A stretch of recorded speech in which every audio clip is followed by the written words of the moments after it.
Hari-hari ini saya berbicara kepada seseorang dan mereka berkata bahwa mereka sangat suka pemimpin ini yang terdapat di gereja hanya karena dia orang yang tampan.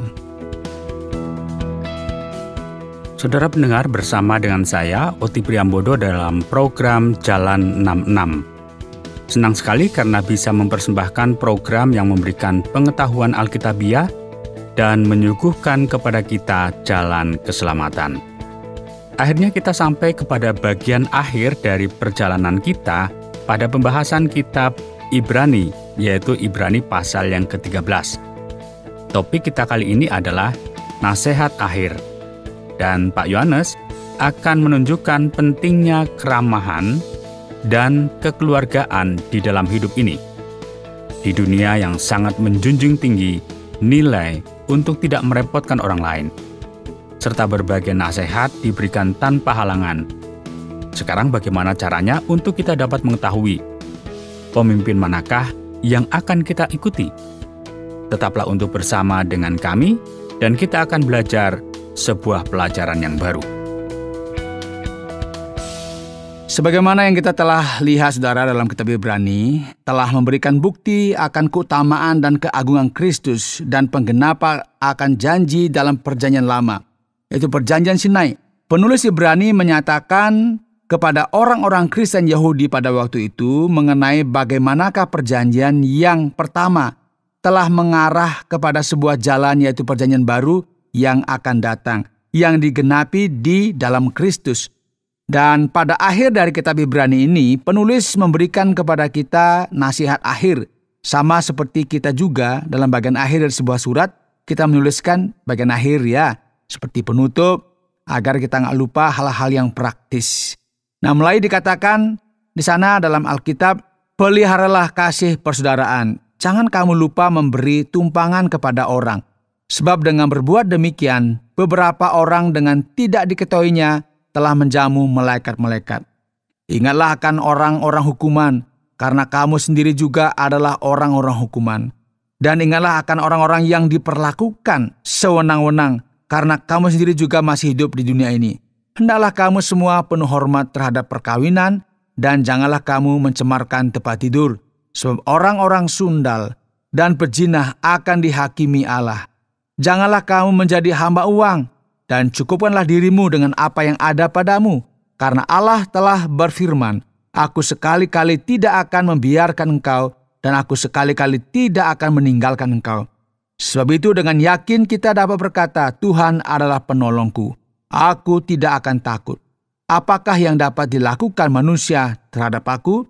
Sebagaimana yang kita bisa amati di sini saudara, dalam bagian pertama dari nasihat ini, mereka sedang berbicara mengenai kehidupan Kristen dalam masyarakat yang hidup berdampingan dengan orang lain. Dan nasihat-nasihat ini merupakan bagian dari daftar dari hal-hal yang perlu diingat sebagai orang Kristen dalam hubungannya dengan sesama. Nah, setiap orang Kristen itu harus memiliki sebuah cara pikir yang jernih. Memahami bahwa ia hidup di sebuah dunia yang nyata. Dan bahwa ia juga memiliki sikap yang benar mengenai ini. Jadi penting kita mengingat memberi tumpangan. Kita hidup dalam sebuah dunia yang semakin hari semakin egosentris. Ya, orang nggak peduli dengan orang lain. Jadi gagasan yang memberikan tempat bagi orang lain kadang-kadang nggak diterima. Banyak orang tidak hidup untuk menerima orang lain dalam rumahnya karena ini dikatakan sebagai kerja ekstra bagi mereka, menyusahkan. Kadang-kadang kan seperti itu ya. Dan juga kita diingatkan untuk melihat orang-orang hukuman yang ada di penjara. Dan hal ini bukan kemudian berarti mereka adalah penjahat dan pencuri. Namun yang dimasukkan di sini adalah orang-orang yang dipenjarakan karena iman mereka. Karena penganiayaan yang terjadi terhadap orang Kristen. Yang pada saat ini juga masih merupakan fakta yang ada di tengah-tengah masyarakat. Dan pernikahan juga harus menjadi suatu yang perlu kita perhatikan. Dalam budaya kuno di tengah dunia Yunani Romawi, dalam masa kekristenan mula-mula, dengan begitu banyaknya immoralitas yang terjadi, orang Kristen tidak boleh melakukan yang sama. Allah akan menghakimi setiap manusia yang cabul, pezina, dan firman Tuhan dengan jelas mengatakannya. Dan salah satu nasihat yang penting adalah supaya kita berhati-hati dengan uang, cinta uang. Sebagaimana yang kita ketahui, masyarakat sekarang ini hidup berdasarkan uang dan penghargaan terhadap hal-hal yang bersifat materi. Orang-orang berkompromi dengan nilai moral, etika, bahkan iman mereka. Hanya karena mereka ingin mendapatkan sedikit lagi hal-hal ini supaya bisa membeli barang-barang, ya. Mau ditumpu, ya. Tidak banyak digunakan dalam hidup mereka, hanya ingin beli dan dipamerkan, mungkin begitu ya. Nah, ini sebenarnya menjadi masalah sekarang ya. Kita memiliki sesuatu begitu, kita takut gitu ya, nanti saya kekurangan, nanti saya menderita. Firman Tuhan menunjukkan kepada kita dua hal penting. Yang pertama adalah kita belajar menjadi puas dengan apa yang kita miliki. Banyak orang telah memiliki banyak hal, namun mereka masih terus saja menggerutu. Ya, masih menggerutu. Di negara-negara yang kaya, mereka memiliki tingkat kepuasan yang tinggi sebenarnya, padahal mereka kaya. Lihatlah tingkat penggunaan alkohol, obat-obat terlarang, angka bunuh diri sangat tinggi, padahal mereka kaya. Nah, ini menunjukkan kepada kita bahwa apa yang kita miliki tidak serta-merta menunjukkan tingkat kepuasan kita dalam hidup. Di tempat lain yang memiliki kebutuhannya sangat tinggi, mereka berjuang untuk bertahan hidup, namun sering sekali justru menemukan orang-orang yang puas dengan kehidupan mereka dan bersyukur tentang hal tersebut. Jadi rahasianya adalah kita bersyukur kepada Allah dalam segala sesuatu yang telah diberikan kepada kita, daripada kita menggerutu, marah-marah, sedih. Allah berkata, "Aku sekali-kali tidak akan membiarkan engkau dan aku sekali-kali tidak akan meninggalkan engkau." Kesulitan-kesulitan kita sering kali akan dipenuhi oleh Allah sendiri. Jadi menerima Dia dan puas dalam hidup ini sangatlah mendasar untuk menjalani kehidupan yang benar. Kemudian kita perhatikan juga ayat 7. Nasihat yang bisa kita lihat yaitu nasihat secara khusus bagi orang Kristen Ibrani yang merupakan anggota dari gereja. Ingatlah akan pemimpin-pemimpin kamu yang telah menyampaikan firman Allah kepada kamu. Perhatikanlah akhir hidup mereka dan contohlah iman mereka.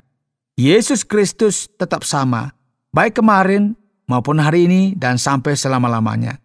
Janganlah kamu disesatkan oleh berbagai-bagai ajaran asing, sebab yang baik ialah bahwa hati kamu diperkuat dengan kasih karunia dan bukan dengan pelbagai makanan yang tidak memberi faedah kepada mereka yang menuruti aturan-aturan makan semacam itu. Kita mempunyai suatu mesbah, dan orang-orang yang melayani kemah tidak boleh makan dari apa yang di dalamnya.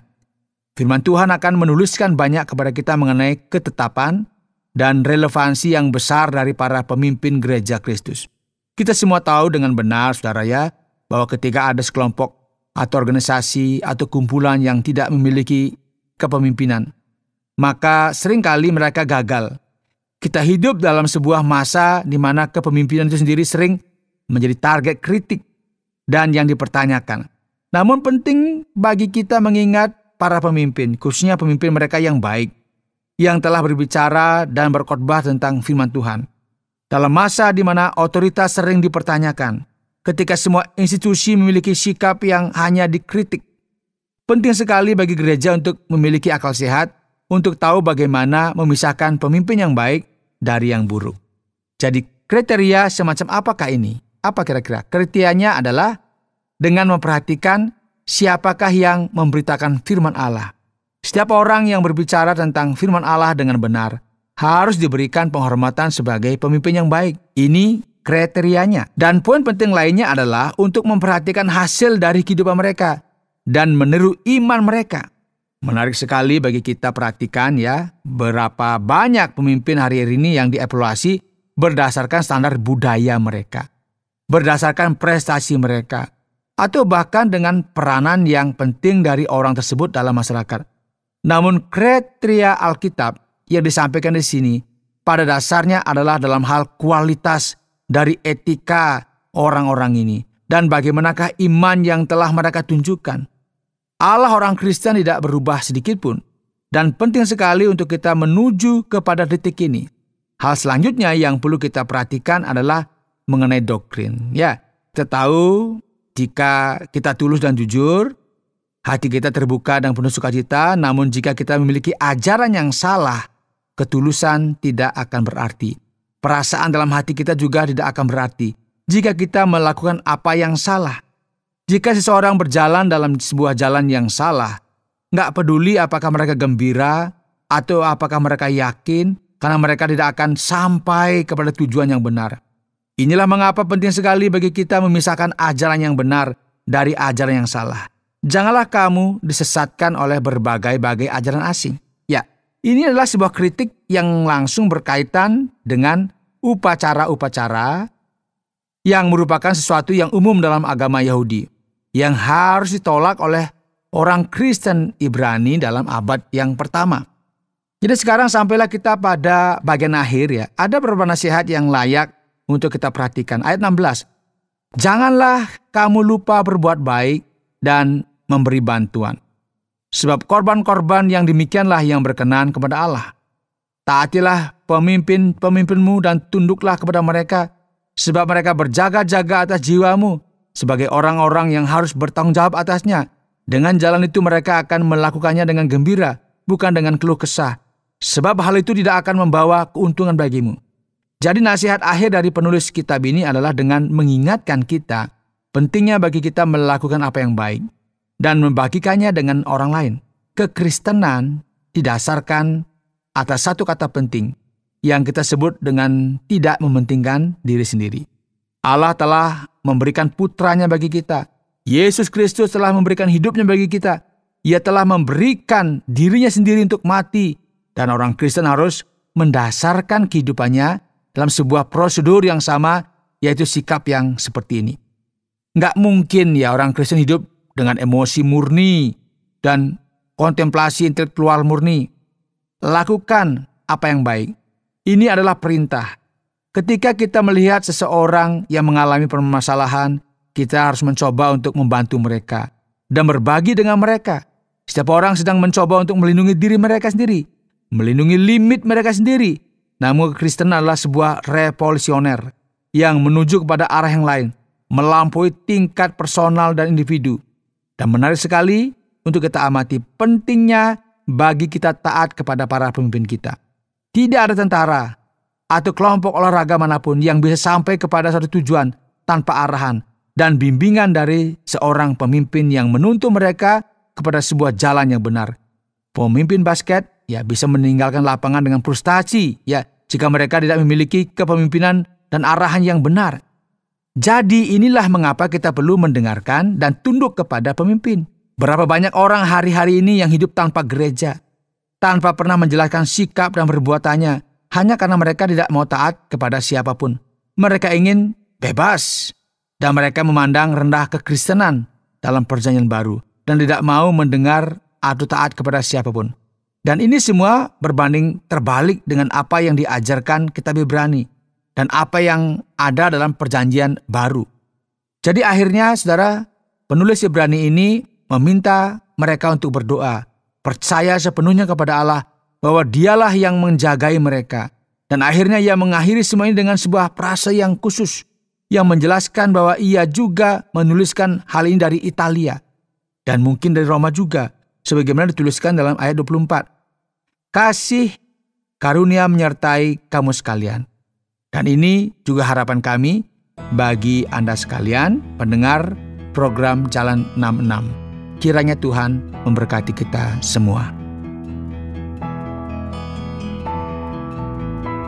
Anda sedang mendengarkan Jalan 66 dalam rangkaian pembahasan Alkitab dari Ibrani pasal yang ke-13 yang telah dijelaskan oleh Pak Yohanes dengan topik nasihat akhir. Baiklah, sekarang tiba saatnya kita untuk masuk dalam sesi tanya-jawab. Saya ingin bertanya kepada Pak Yohanes mengenai para malaikat, memberikan tumpangan kepada malaikat. Nah, apakah ada penginapan yang secara khusus yang disebutkan di sini? Sebuah tempat yang saya bisa ke sana dan berbicara dengan para malaikat ini. Bagaimana saya tahu bahwa tamu yang datang adalah malaikat yang berasal dari surga? Jadi bagaimana? Apakah saya harus menerimanya atau tidak? Ya, Pak Oti, ini tentu merupakan sebuah pertanyaan yang menarik. Para malaikat disebut sebagai roh yang melayani di dunia ini bagi orang yang akan menerima keselamatan. Benar sekali bahwa malaikat-malaikat hadir dalam ibadah gereja, hadir di dunia, dan mereka semua ini bekerja bagi Allah. Namun kita juga perlu mengarahkan pandangan kita, membuka mata kita dan memperhatikan beberapa hal detail yang disebutkan di sini. Referensi yang disebutkan di sini adalah referensi mengenai apa yang terjadi dalam Perjanjian Lama. Misalnya dalam hal Manoah, ya, sebagaimana disebutkan dalam Hakim-Hakim, juga dalam kasus Abraham yang dituliskan kitab Kejadian pasal 18. Juga ada kasus-kasus dalam Perjanjian Lama yang ketika mereka bertemu dengan malaikat, mereka tidak menyadarinya pada waktu itu. Kita bisa berpikir mengenai kemungkinan ini dalam hal-hal yang spesial dengan intervensi malaikat. Namun kita perlu hati-hati. Sebenarnya para malaikatnya tidak tinggal dalam hotel yang spesifik di kota tertentu. Ya, mereka juga tidak tinggal di tempat yang khusus. Namun pada saat yang bersamaan kita perlu memperhatikan bahwa mereka ini ada dan mereka bekerja. Namun yang paling penting adalah kita tidak mencari kontak dengan mereka. Kita tidak boleh menempatkan para malaikat ini dalam posisi mereka sebagai perantara atau pembantu yang akan menolong kita dalam beberapa hal dalam hidup ini. Karena ini semua sudah sepenuhnya di luar realita Perjanjian Baru. Jadi kita perlu percaya bahwa ada malaikat dan bahwa mereka melakukan intervensi. Mereka menolong orang-orang yang akan mewarisi keselamatan. Namun kita tidak boleh pergi kian kemari dan melakukan hal-hal yang tidak diizinkan oleh firman Tuhan. Khususnya karena Perjanjian Baru berbicara tentang malaikat terang, Pak. Tepat sekali. Dan akhirnya kita bisa sampai kepada malaikat yang salah. Dan yang terjadi akan parah sekali ya Pak Oti ya. Benar sekali. Jadi sekarang Pak Yohanes, dalam kitab Ibrani pasal yang ke-13 ini, pernikahan mulai disebutkan. Setelah itu, penulis akan berbicara mengenai persinahan, ketamakan, cinta uang, dan hal-hal ini sepertinya selalu berjalan berdampingan. Bagaimana Pak Yohanes, apakah begitu? Persinahan dan ketamakan. Pak Oti, salah satu kesulitan yang dimiliki seseorang dalam hidup ini adalah ketika mereka jatuh dalam dosa. Dan mungkin bukan dosa itu sendiri, namun hilangnya persepsi akan poin utama dari pertanyaan ini. Sama seperti sebuah legenda di Afrika ya, ada orang yang memelihara citah. Seperti katakanlah harimau begitu ya, citah ya, kecil. Ya, dia berkata, lucu sekali citah ini. Ya, orang lain berkata, hati-hati dengan binatang itu binatang buas. Dan suatu ketika anak dari orang itu jatuh dan lututnya robek. Citah tersebut mencium aroma darah dan dia bertindak dengan sifat alaminya dan memakan anak itu. Jadi dosa ketika dimulai ini adalah sesuatu yang kecil. Seperti hewan kecil tadi ya, seperti citah gitu. Masih kecil imut-imut ya. Namun tidak lama lagi hewan tersebut akan mulai menggigit dan akan menjadi hewan yang mematikan. Masalahnya adalah umat manusia itu sendiri, sebagaimana yang pernah dikatakan oleh Dennis Kierkegaard, masalah dengan umat manusia adalah bahwa mereka ingin menjadi seperti Allah. Mereka haus akan kuasa dan pada saat yang bersamaan berlari dari dirinya sendiri dan tidak mau mengakui kelemahannya. Ya kemudian menjadi putus asa dan marah dengan dirinya sendiri. Mengapa seorang melakukan perzinahan? Ya, mengapa seorang mulai cinta akan uang? Karena ini merupakan ilusi akan kekuasaan. Ada orang yang berpikir bahwa mereka bisa menjalin hubungan dengan seseorang yang lebih muda, atau lebih cantik, atau lebih kuat. Semua ini pada akhirnya akan membuat sebuah ilusi, makan sesuatu yang tidak ada. Dan ketika mereka bangun dari mimpinya, semua terlambat. Sama halnya dengan cita uang. Orang-orang senantiasa mencoba untuk mendapatkan penghasilan yang lebih. Mereka berharap untuk memiliki mobil yang lebih baik, rumah yang lebih mewah, supaya dikagumi, dan supaya orang-orang suka akan dia. Ini terjadi ketika mereka tidak sadar. Dan yang mereka cari adalah kekuasaan. Alkitab berkata bahwa semua ini adalah ilusi. Dan bahwa semua ini adalah kebodohan. Kita harus hidup bagi kemuliaan Allah dan menjadi berkat bagi orang lain. Satu cara untuk kita berlari dari semua ini adalah dengan menjadi rendah hati. Jadi bandingkanlah diri Anda dengan orang-orang yang ada dalam posisi yang lebih rendah dari Anda. Lakukan hal-hal dalam kehidupan ini yang akhirnya akan mengurangi risiko bahaya. Karena kita ini sebenarnya ada dalam bahaya setiap waktu. Karena hati kita sangat menipu, ya. Jadi kita perlu bergantung sepenuhnya kepada Allah. Dan inilah mengapa Allah mengizinkan masalah demi masalah terjadi, kesulitan, perasaan malu, supaya kita bisa terhindar dalam situasi tertentu. Supaya kita tidak naik tangga terlalu cepat, yang akhirnya ego dan kejahatan menghancurkan kita. Jadi sayangnya ya, kedua hal ini berjalan berdampingan. Dan kedua hal ini hanyalah ilusi yang tidak akan membawa kita kemana-mana. Jadi sekarang saya menjadi penasaran Pak Yohanes. Karena di dalam ayat yang ke-7 dalam pasal yang ke-13 kitab Ibrani, satu hal berlanjut kepada hal yang lain. Kita bisa perhatikan di sini cara mengenai kepemimpinan, mengenai tanggung jawab rohani dari seorang pemimpin. Bagaimana kita tahu bahwa seseorang tersebut adalah pemimpin yang benar? Bagaimana kita tahu pemimpin yang mana yang kita harus dengarkan dan pemimpin yang mana yang palsu?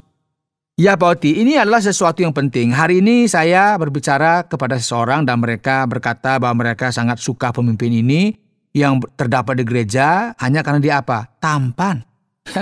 Ada orang lain berkata kalau saya mencari seorang pemimpin, dia haruslah orang yang berbudaya, yang memiliki banyak gelar. Ya, tidak apa-apa. Jadi apa yang terjadi dengan kriteria ini?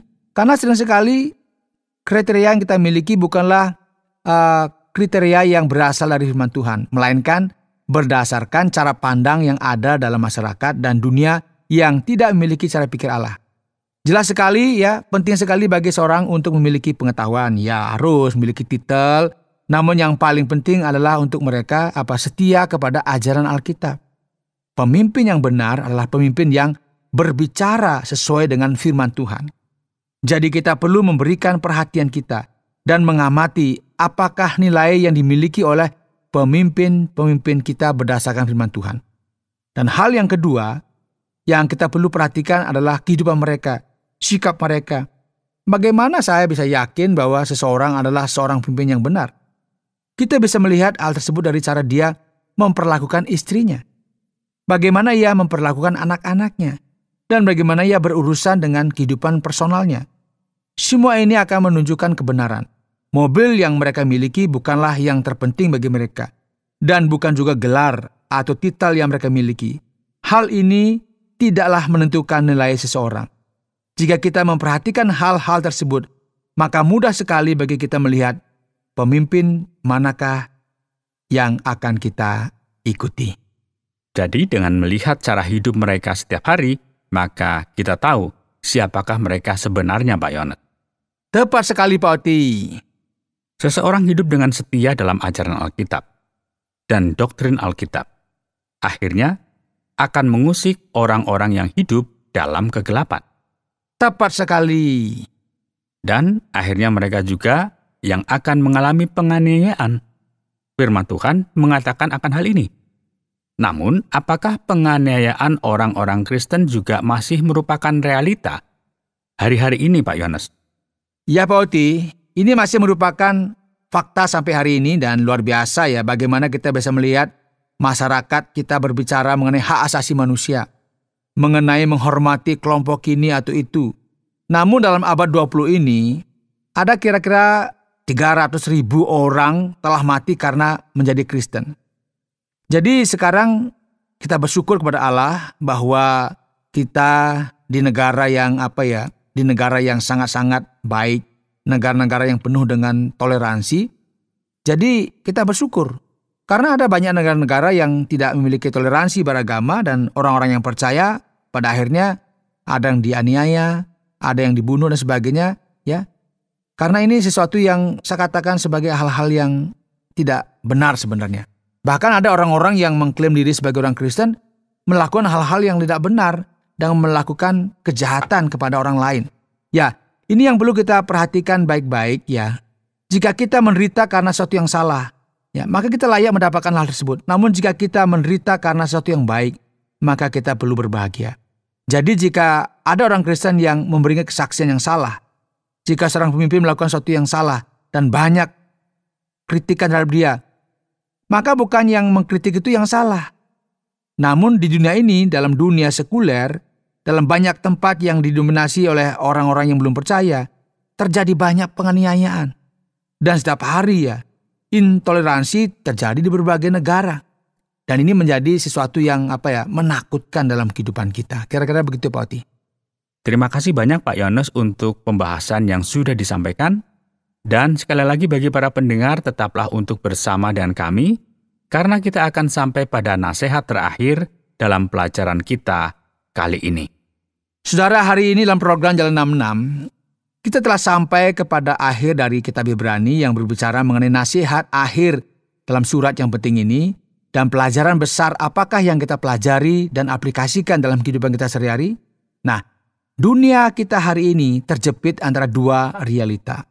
Ada orang-orang yang tunduk sepenuhnya tanpa berpikir. Ada juga orang-orang yang merupakan anggota dari sistem yang ada, yang tidak peduli dengan segala sesuatu yang terjadi. Dan ada juga orang-orang yang merupakan revolusioner kekal, yang tidak patuh dan yang merupakan pemberontak. Menarik sekali bagi kita mengamati keseimbangan yang disampaikan di sini. Jadi Anda perlu mendengarkan para pemimpin Anda, taat kepada mereka, namun senantiasa gunakan akal sehat kita. Dan waspada. Kekristenan sebagai kebenaran ilahi memiliki sikap yang sangat benar dan tepat. Penting sekali bagi kita tunduk. Penting sekali bagi kita taat kepada otoritas. Namun penting juga kita mengevaluasi keadaan yang ada. Kita perlu memperhatikan apakah para pemimpin kita bertindak sesuai dengan firman Allah.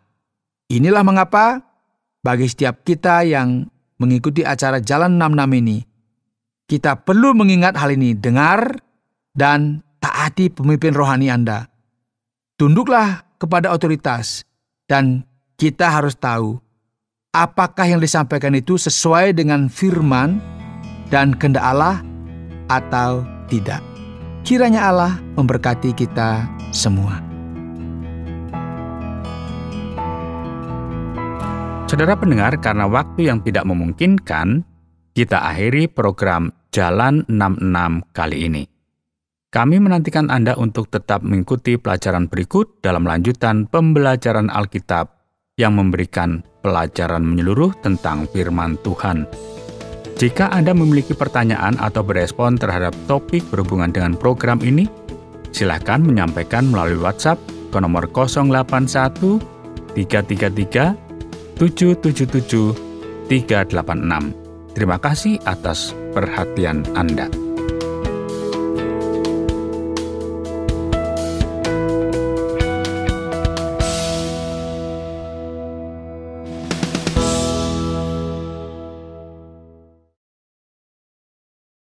Terima kasih Anda sudah mengikuti program kami. Jika Anda diberkati, jangan lupa like, komen, dan share supaya Anda tidak ketinggalan setiap program terbaru kami. Jangan lupa juga untuk subscribe channelnya dan nyalakan loncengnya. Jika Anda ingin mendukung pelayanan kami, bisa melalui rekening kami berikut ini atau menghubungi kami di sini.